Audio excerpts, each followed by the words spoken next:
এই তো গেল প্রিয় ভক্তের কথা। নদেবাসীর অবস্থা কেমন? কেহ কেহ ললাটে করই করার ভাত, আরে কেহ কাহে কোথা গেল আমাদের বিশ্বম্ভর না।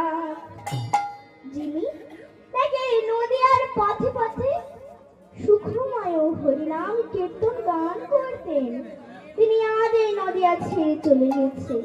তিনি কেমন ভাবে হরিনাম করতেন তাহলে তাই বলি।